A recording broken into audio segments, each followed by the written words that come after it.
Hi beautiful people, I hope कि आप सब बहुत अच्छे हैं, बहुत खुश हैं एंड हमारे यूट्यूब चैनल पर आपका स्वागत है। आज की वीडियो में मैं बात करने वाला हूं जर्मनी के शांसन कार्ड के बारे में, जर्मनी के जॉब अपॉर्चुनिटी कार्ड के बारे में। बिकॉज़ ये वीज़ा आज के टाइम में बहुत ज़्यादा फेमस हो गया है एंड पूरी दुनिया के लोग इस वीज़ा को अप्लाई कर रहे हैं। एंड जो सबसे इम्पॉर्टेंट चीज़ है कि अप्लाई तो बहुत सारे लोग कर रहे हैं, बट साथ में बहुत सारे लोगों का ये वीज़ा रिजेक्ट भी हो रहा है, क्योंकि बहुत लोगों को इस वीज़ा के बारे में अच्छे से नॉलेज नहीं है।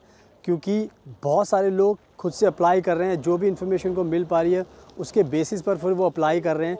एंड जिसकी वजह से उनको नॉलेज ना होने की वजह से जब वो फ़ाइल सबमिट करते हैं तो एम्बेसी उनकी फ़ाइल, पहली चीज़ तो ये होती है कि या तो उनकी फ़ाइल एक्सेप्ट नहीं करती, दूसरी चीज़ ये होती है कि अगर फ़ाइल एक्सेप्ट कर लेती है तो उसके बाद जब वो उनकी फ़ाइल को देखते हैं, असेस करते हैं, तो उनको लगता है कि इन्होंने जो फ़ाइल सबमिट की उसके अंदर बहुत सारी चीज़ें ऐसी हैं जो उन्होंने प्रोवाइड नहीं की, जो प्रोवाइड करनी चाहिए थी, ताकि वीज़ा ऑफिसर एक अच्छे तरीके से असेस कर पाए कि भाई ये जो कैंडिडेट है इसको वीज़ा में देना चाहिए नहीं देना चाहिए। तो इसके एक कह सकते हो कि बहुत इंपॉर्टेंट चीज़ें होती हैं जो आपको ध्यान रखनी है अगर आपको ये जर्मनी का शांसन कार्ड वीज़ा चाहिए। इसके लिए एक्सपर्टीज़ होनी ज़रूरी है, क्योंकि इसके अंदर बहुत सारी चीज़ें इन्वॉल्व होती हैं। जो चीज़ें आप दूर से देखते हो वो चीज़ें पूरी की पूरी सही नहीं होती, एंड जो ऑनलाइन में आप जो चीज़ें देखते हो वो आपको एक इन्फॉर्मेशन देती है, बट वीज़ा कैसे मिलेगा आपको वो एक कहीं ना कहीं एक टास्क होता है। उसके लिए कहीं ना कहीं एक्सपीरियंस की ज़रूरत होती है और वीज़ा ऑफिसर को कन्विंस करना बहुत ज़रूरी होता है, जो आप नहीं कर पाते। तो बहुत सारे उसके रीज़न्स होते हैं एंड हम जर्मनी का शांसन कार्ड दिलाने में बहुत ज़्यादा एक्सपर्ट हैं। हम एक ऐसी कंपनी है जिन्होंने सबसे पहले ये जर्मनी का शांसन कार्ड अपने क्लाइंट को दिलाया था, एंड उसके बाद से हमारे वीज़ाज़ लगातार आते रहते हैं, क्योंकि हमें बहुत ज़्यादा एक्सपीरियंस है। एंड इस वीडियो में भी मैं आपको बताऊंगा कि आपके वीज़ा क्यों रिजेक्ट होते हैं, एंड साथ में हम वीज़ा दिलाया हमने हमारे क्लाइंट को वो भी आपके साथ शेयर करूँगा, ताकि उससे आपको पूरी नॉलेज मिल जाएगी एंड आपको बहुत समझ में आएगा कि yes, this is something very important for you to understand. जो आप चीज़ मिस कर देते हो वो चीज़ हम कभी मिस नहीं करते। एंड मैं आपको बताना चाहता हूँ कि मैं यूरोप के अंदर रहता हूँ, फ्रांस के अंदर रहता हूँ, जर्मनी जाता हूँ, बहुत जगह ट्रैवल करता हूँ, एंड इस टाइम मैं फ्रांस के अंदर हूँ। तो आप मेरे आसपास का नज़ारा देख सकते हो, क्रिसमस का टाइम शुरू हो चुका है, तो बहुत ज़्यादा एक कह सकते हो कि सजावट चल रही है एंड बहुत अच्छा माहौल है यहाँ का। तो ये मैं आपको आसपास का नज़ारा दिखा रहा हूँ, और मैं खुद ट्रैवल करता हूँ बहुत ज़्यादा, तो उससे मुझे बहुत ज़्यादा नॉलेज होती है। तो मैं जो भी वीज़ा हम लगाते हैं उसको हम दिलाकर ही छोड़ते हैं, ये हमेशा बताते हैं, और इसीलिए मैं इस चीज़ पे डिस्कस कर रहा हूँ ताकि आपको नॉलेज मिले। एंड हमारे प्लीज़ इंस्टाग्राम को आप ज़रूर फॉलो करना, बिकॉज़ इंस्टाग्राम पर हम लेटेस्ट अपडेट डालते हैं, जिस कंट्री में हम ट्रैवल करते हैं वो सब उसमें डालते हैं। तो हमारे इंस्टाग्राम को प्लीज़ ज़रूर फॉलो कर लेना। एंड आगे मैं आपको वीडियो बताता हूँ पूरे के पूरे रिजेक्शन के आपके रीज़न्स के बारे में, एंड अपना वीज़ा भी दिखाऊँगा क्लाइंट का। So now without wasting further time let's get started. सुनाओ, अब मैं आपको अच्छे से एक्सप्लेन करता हूँ। अगर आप वीज़ा आप लगा रहे हो, तो अगर आपका वीज़ा रिजेक्ट हो रहा है तो उसके क्या रीज़न्स हैं, आप क्या गलती कर रहे हो, मैं आपको पूरी एक्सप्लेन करता हूँ। मैं वॉक करते करते आपको अच्छे से एक्सप्लेन करूँगा ताकि आपको पूरा समझ में आ जाए, एंड साथ में आपको जो ब्यूटीफुल नज़ारा है फ्रांस का वो भी दिखाता रहूँगा, ताकि उससे आपको भी इंस्पिरेशन मिले कि जो भी लोग अभी इंडिया में बैठे अपने घर पर या अपनी कंट्री में बैठे हुए हैं, बाहर निकलोगे तब जाके आपको पता लगेगा कि दुनिया कितनी खूबसूरत है एंड आपको कितने सारे बेनिफिट्स हो सकते हैं जो आप मिस कर रहे हो। सो नाउ सबसे पहले बात करते हैं, जब भी आप अपना जर्मनी का शांसन कार्ड अप्लाई करते हो तो देखो ये प्रोसेस जो होता है ना, बहुत लंबा प्रोसेस है, एंड इस प्रोसेस में अगर आप कहीं पर भी गलती करोगे तो वीज़ा ऑफिसर आपको वीज़ा देने में डरेगा कि ये गलत कैंडिडेट को हम जर्मनी भेज रहे हैं, वहाँ पर शायद आप कुछ ना कर पाओ। तो पूरी की पूरी एक कैलकुलेशन होती है वीज़ा ऑफिसर के अपने दिमाग में कि जो भी बंदा जा रहा है वो कुछ करे हमारी कंट्री के अंदर और कंट्रीब्यूशन करे। तो सबसे पहली चीज़ आपको ध्यान रखनी है कि जब भी आप अपनी फ़ाइल सबमिट करते हो तो एक चीज़ आपको अपने एप्लीकेशन फॉर्म को भी अच्छे से भरना आना चाहिए।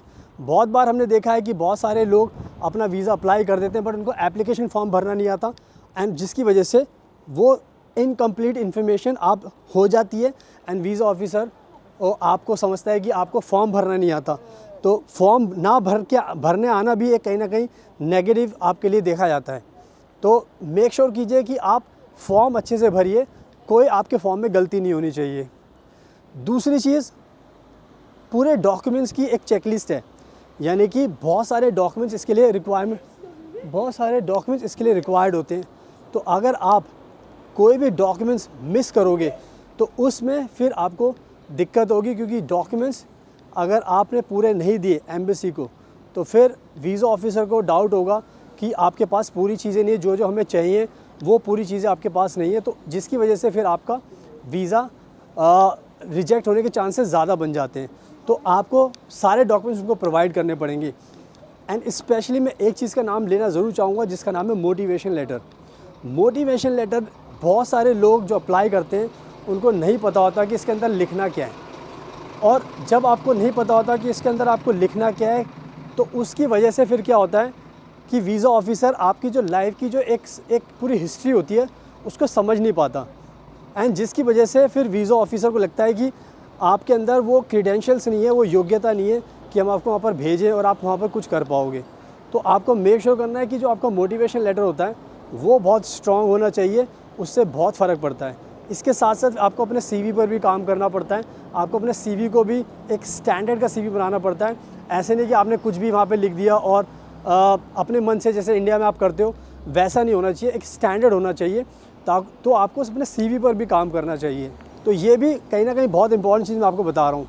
इसके अलावा आप जब वीज़ा इंटरव्यू के टाइम पर जाते हो तो वीज़ा इंटरव्यू के टाइम पर भी आपको ये ध्यान रखना पड़ता है कि आप अपनी जो बातें उसको अच्छे से, अपने पर्सनैलिटी के बारे में, अपने एजुकेशन के बारे में, अपने एक्सपीरियंस के बारे में, अपने गोल्स के बारे में, अपनी लाइफ के बारे में, आपके फ्यूचर प्लान्स के बारे में, हर चीज़ के बारे में आपको समझाना आना चाहिए कि अगर आपको जर्मनी का वीज़ा दिया जा रहा है तो उस वीज़ा को लेकर आप जब जर्मनी में जाओगे तो क्या करोगे उसके बाद, क्योंकि वीज़ा वो ऑफिसर को आपको कन्विंस करना बहुत ज़रूरी होता है। तो मैंने बहुत देखा है कि बहुत सारे जो लोग जाते हैं शानसन कार्टर के लिए वो अच्छे से एक्सप्लेन ही नहीं कर पाते। तो आप खुद सोचो, अगर आप अच्छे से एक्सप्लेन ही नहीं कर पाओगे वीज़ा ऑफिसर को, उसके इंटरव्यू के सवालों के जवाब ही नहीं दे पाओगे तो फिर कैसे होगा। तो हम अपने क्लाइंट को जब भेजते हैं तो पूरा अच्छे से समझा कर भेजते हैं कि क्या क्या सवाल आपसे पूछे जा सकते हैं। तो आपको हर सवाल का सही से जवाब देना है, कॉन्फिडेंस के साथ जवाब देना है, ताकि आपसे कोई गलती ना हो। तो ये कहीं ना कहीं चीज़ें होती हैं जो मैंने आपको बताई हैं, ये आपके रिजेक्शन के बहुत सारे रीज़न्स होते हैं, कोई भी इनमें से रीज़न हो सकता है। तो आप इस तरीके से आप समझ सकते हो जो मैंने आपको सारी चीज़ें बताई हैं। अब जैसे मैंने बताया कि हम वीज़ा दिलाते हैं तो हम ये जो सारी चीज़ें मैंने आपको बताई है, हम इसके अंदर बहुत हमारी एक्सपर्टीज़ है हर चीज़ की।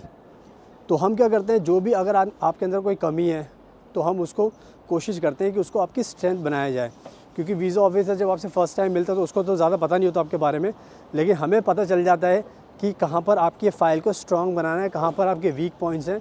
तो हम उन सब चीज़ों पर काम करते हैं एंड आपको फिर मदद करते हैं पूरी अच्छी तरीके से। तो ये सारी की सारी चीज़ें हैं जो आपके वीज़ा रिजेक्शन के कारण बनती हैं। आई होप कि आपको समझ में आ गया।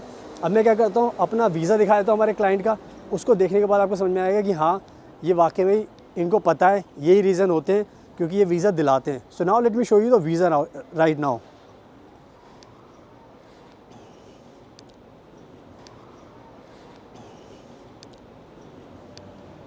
सुनाओ, आपने वीज़ा भी देख लिया है अपनी आंखों से, हमारे जो क्लाइंट का जो शानसन कार्ड हमने दिलाया था वो भी देख लिया है। तो अब आपको समझ में आ जाना चाहिए कि हम जब वीज़ा दिलाते हैं तो हमें पता होता है कि वीज़ा मिलता कैसे है एंड वीज़ा ऑफिसर को क्या कन्विंस करना है, एंड आपका रिजेक्शन के चांसेस नहीं होते।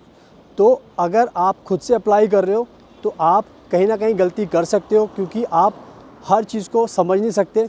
तो कहीं ना कहीं ये एक्सपर्टीज़ ना होना भी एक रीज़न होता है। तो अगर आप खुद से अप्लाई करना चाहते हो तो आप हमेशा खुद से अप्लाई कीजिए। अगर आप हमारे थ्रू अप्लाई करना चाहते हो तो आप हमें भी कॉन्टैक्ट कर सकते हो, हम भी आपका वीज़ा लगा सकते हैं। एंड अगर आपका वीज़ा ऑलरेडी रिजेक्ट हो चुका है तो भी अगर आप हमें कॉन्टैक्ट करोगे तो भी हम आपको वीज़ा दिला देंगे। तो हम उन चीज़ों पर काम करेंगे जो आपकी गलतियाँ थी। तो हमें, जैसे मैंने बताया कि हमें बहुत एक्सपीरियंस है, तो आपकी पूरी मदद कर सकते हैं। तो जो भी आपकी सिचुएशन है आप हमें बताइए, कॉन्टैक्ट कीजिए ताकि हम आपको वीज़ा दिला सकें। रिजेक्शन अगर आपका हो गया तो निराश होने की बात नहीं, बिकॉज रिजेक्शन तो it's a part of life. तो वीज़ा रिजेक्शन का मतलब ये नहीं कि आपको दोबारा वीज़ा नहीं मिल सकता है। हम अपनी एक्सपर्टीज से आपको दिलाएंगे। तो आप हमें कॉन्टैक्ट कर सकते हो, नंबर आपको स्क्रीन पर दिखाई दे रहा है। और हमारे इंस्टाग्राम को प्लीज़ फॉलो कर लेना, बिकॉज इंस्टाग्राम पर हम सारी अपडेट डालते रहते हैं। So thank you so much. और मैं आपको ब्यूटीफुल नज़ारे से छोड़ देता हूँ, फ्रांस का नज़ारा देख लीजिए आप। So thank you so much, आपके कीमती टाइम का best of luck and please हमेशा अपना ध्यान रखिए।